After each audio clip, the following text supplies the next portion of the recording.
wakakiiko k'ebyokulonda ka NRM era nga obubaka obulimu bugenda eri abantu baffe bonna abagenda okwetaba mu kulonda. Ekisooka tuddamu okukkaatiriza nti mu guidelines zaffe zonna olunaku lw'okulonda lutandika ku ssaawa 4 nga abantu abali mu register mukuŋŋaanirawo, registrar n'asoma amannya g'abantu n'abakiriyalinga era bw'amaliza obbakiriyalinga ku ssaawa nga 5:45 alina okulangirira eri abaliwo ti mu register tulina abalonzi 2 be bagenda okwetaba mu kulonda olwaleero. Ku ssaawa 6 zennyini okulonda kulina okutandika era okulonda kuno kumala essaawa 2 kuba leero tulina abantu batono era tusuubira nti ssaawa 8 okulonda kuba kuwedde. Ku ssaawa 9:10 okudda waggulu tali center z'oku district zandibadde zitandise okufuna ebivudde mu kulonda era mu ssaawa 24 okuggwako abawanguzi bandibadde bamaze okulangirirwa. Twagala okukkaatiriza obuvunaanyizibwa bw'aba registrar, obuvunaanyizibwa bw'aba candidates. Akalulu kano kalimu abantu ba mirundi 2 abavunaanyizibwako obutereevu ng'oggyeko abalonzi. Candidate kikukakatako okuba ne ba agenti bo bowandiise n'ebbaluwa ng'obanjula eri registrar ng'abakiikiridde interest zo. Era buli kalfu alonderwa kubanga osobola kubeera mu kifo kimu kyokka wekka oteekawo ekifaananyi oba omuntu akutte ekifaananyi kyo okulaga nti yakukiikiridde okuyimirirawo. Candidate ovunaanyizibwa okukakasa nti abantu abayingiddewo balondera bebo bokka abakkirizibwa okulonda ng'owuliriza amannya agasomebwa. Candidate ovunaanyizibwa okuwuliriza ebivudde mu kulonda mu kiseera registrar wawandiikira nti wano kino be yawanguddewo awangudde Namukasa n'obululu bwe buti. Candidate kikukakatako oba agenti wo okufuna olupapula oluyitibwa DR form olulaga ebivudde mu kulonda mu kifo ekyo wennyini w'ovudde. Olupapula olwo lutuyamba kuba bwe tumaliriza okufuna results ezo ezaffe ez'okukyalo eza registrar zitwalibwa ku gombolola ne zitwalibwa mu district. Olweggulo nga tutandise okubala obululu candidate kikukakatako okubeerawo ne agent wo n'ebyavudde mu kulonda ku kyalo gye wayimiridde era olina eddembe okuwakanya ebyavuddemu ng'okyali mu tale center singa okizuula nti balangirira results ezitali ziri z'olina. Mu kiseera ekyo registrar ku district avunaanyizibwa okukwata by'olina ku DR form yabadde signed ne ba agent abalala n'abigeraageranya n'ebyo ebyamuleeteddwa eyavudde wansi. Lwaki kino tukikola? Tubadde n'obuzibu obw'aba candidate abamu abeekobaana ne ba registrars abamu. Results we ziva ku muluka wakati wo zitambuza ogenda ku district ne beekobaana ne bakyusaamu. Eyavudde ku kyalo nga aluzinze agenda okutuuka ku district nga yakulembedde. Kino kisoboka mu ngeri emu. Twabagamba omuwanguzi alangirirwa ku district. Abantu abamu bw'awangula ku village alowooza awangudde district constituency yonna. Ku center w'olondedde balangirira awangudde awo. N'otereka results zo owa district n'azigatta zonna n'alangirira awangudde. Kati mu situation we weesiŋŋaanira nti byalangirira si byolina ogolola omukono gwo era registrar kimukakatako okuwuliriza. Bwe wabaawo okwemulugunya kwonna alina okuwuliriza ne mugatta wamu naddala ng'olina DR forms.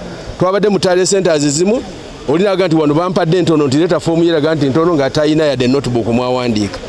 Abamu batugambye era wano wetukolera okulabula nti bacandidates abamu bakozesa violence nga beekobaana ne baregistrar abamu ne bagaana abantu abamu okulinda forms zaabwe. Kati ogwo olubimbi lusituka okuva eri registrar ne ligenda eri candidate.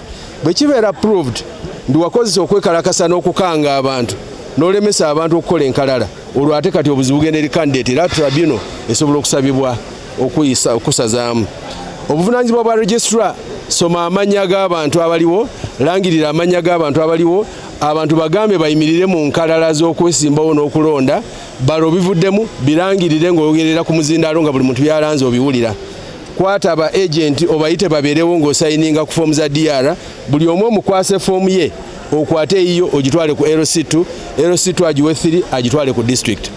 Kuno kulabula eri ba registrar. Ebizibu bye twafunye ebisinga obungi byavudde mu ba registrars abamu abeekobaanye ne bakyusa ebivudde mu kulonda ku kyalo.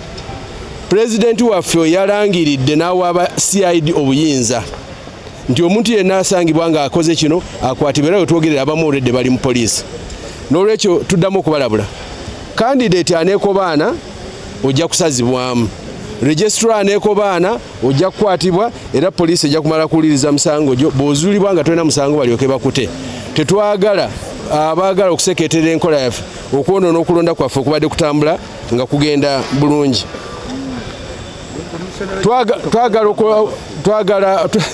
Twagala okutegeeza abantu baffe nti komishoni erina obuyinza ng'obululu bukyali ku Tale Center.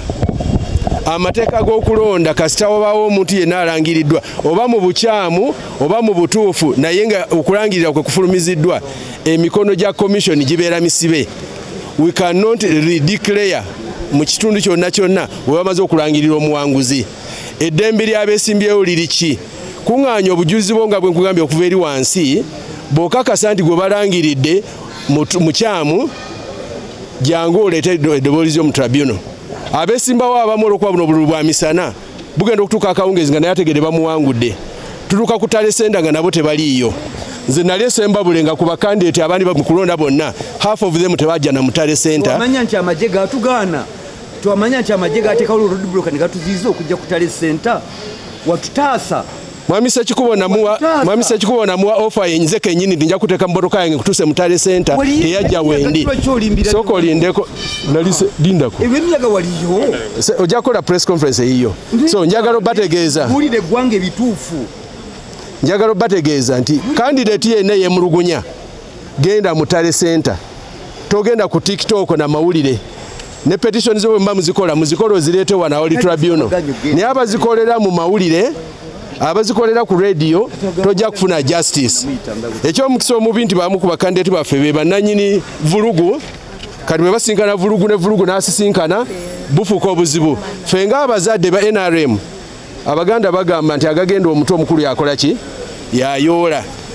Tufuna ebizibu ebiva mu constituencies nga bablaminga commission naye ng'ebizibu emivudde mu bakandidate wansi abalina emivuyo egimu nga namwe mumugiraba wano wennyini bwe twogerera ku kitebe. Lwekyo tuddamu okulabula candidate yenna bw'obanga gw'ovaako effujjo owambye obuyinza bwa commission, owambye obuyinza bw'abakuumaddembe, tribunal oba ebitongole bya poliisi byonna biweereddwa obuyinza okusobola okuyimiriza n'okuziyiza n'ekiddirira abayinza n'okusazaamu. Tweraliikirira nga commission okuba nti abantu baffe bakwatiddwa. Commission tweraliikirira kubanga abamu ba agenti baffe naye ate tuli basanyufu nti yakoze ebikyamu asobola okwanikibwa n'atwalibwa mu mbuga z'amateeka. Bwe twogerera bangi bakwatiddwa ng'Erwampala bakwatiddwa Hoima wane Mukono Egoma ne registra bamukwata n'ebizibiti bya forms yali amaze okukyusa. Nolwekyo twagala okuddamu obategeeza nti wadde tuli beeraliikirivu kuba aba officers baffe naye tuli basanyufu kuba President yalagidde CID n'ebitongole ne abazuukusa okukola omulimu gwe bandibadde bakola bulijjo n'okubawa confidence. Abakakwatibwako kati report gye tulina balinga 7 naye tumanyi abali on run basingawo kubanga bwe bamala okukwata gw'obadde okola naye abamu badduka. Commission tejja kutaasa mukozi yenna ng'akyavunaanyizibwa. Kye tugenda okukola kiri kimu kya kukyusa abaregistrar abali awo tugende mu maaso n'okulonda. N'ekisembayo tutegeeza abantu nti okulonda kw'abasentebe ne basitemeya ne bakansala kugenda kubeerawo olunaku lw'enkya. Ebyabadde mu kulonda ebyabaddewo bwe binaddamu olwaleero mu kulonda kw'enkya okutandika tubategeeza nti poliisi eweereddwa obuyinza okukwata ne ku kyalo gy'oli. Ekyokubiri ebikozesebwa byonna byatuuse dda mu bifo ebigenda okulonderwamu okugyako DR forms ze tusuubira okutwala enkya kubanga bwe tuziweereza nga bukyali abamu bazicupula era ba registrar baweereddwa olukusa nti ng'ogaba DR forms teekako obubonero obw'enkukunala obwawula foomu gy'ogabidde abantu bo okwawukana na zino ze bagenda okucubula. N'olwekyo abadde basuubira ozikozesa tujja bakwatira mu process eyo okutuuka waggulu. Twagala okubeebaza abamawulire n'ebitongole ebituyambako olw'okuweereza obubaka eri abantu bano era nammwe mufuuke ba whistleblower. Obujulizi bwammwe mba mufunye abantu abakola ebintu ebyo nabyo bijja tuyambako okusobola okunyweza.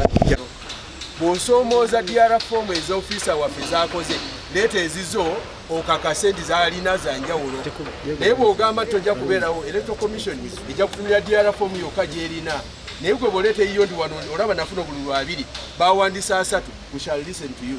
Kati olw'okuba twalangirira omuwanguzi Essembabule tribunal eriwali twalayo tribunal report yo ne evidence yo ndi walangirira mu bukyamu bajja kuwuliriza n'obujulizi bwo so sigenda mu social media nakozesa radios. Komawo ediensi. Komawo ediensi. What is the issue? The issue we have. Kapshorwa elections will be on 31st. Kapshorwa elections, 31st July. Kapshorwa will be voting. Elections for what? elections for MP, the election which we suspended. Kapshoro elections will be 31st. Internal issues of DRR forms, I have requested Honorable Sechiko. I gave him a seat up near my office. I request him to go there and wait for my answer. We are not going to play to the gallery over this. And if you play to the gallery, you don't come back to my office. Choose what you want. I want to be the chairman here. And I'm the chairman of the commission. And I'm saying to my former student and honorable member of parliament that go back to the seat I gave you near my office and wait for my orders. If they don't give you results, then you are free to complain. But complaining to the press of internal issues, I warned the minister yesterday here, a minister who lost election in Namutumba, has now gone wild. Social media, abusive. They have not sent you out of your home. Yes, even when you lose election, the family has not disowned you. Go back to the family, go back to the church, go back to the mosque, kneel down and pray that God, what happened? So that you go back next time and win. But you go with tangled. I'm not going to back down under any pressure from any candidate who has participated in this election. Any candidate who has participated in this election must follow the due process. If you lose, go to the tribunal. If your result is for retallying and you have not been declared, we shall retally. If there is chaos, the police will handle you. If you mess up results as a registrar, they will take you. I'm in charge of this commission. And I don't want any splinter group which will think they are going to minimize us in this commission. You went to the election as candidates. If the results are not good, go low. Go and follow the processes which the chairman has guided on. His Excellency has guided on 2 letters. Follow those processes up to the end. If we find after tribunal that you are the winner, they will declare you the winner. But you don't go parading yourself as if you are bigger than NRM, bigger than the country. The NRM was founded by Fronasa members. Okay? They have been in their party for 60 years in the struggle. Now we who have joined, who are 44 years, 24 years of age, are destroying the party by going to the press on the negatives, which can be solved internally.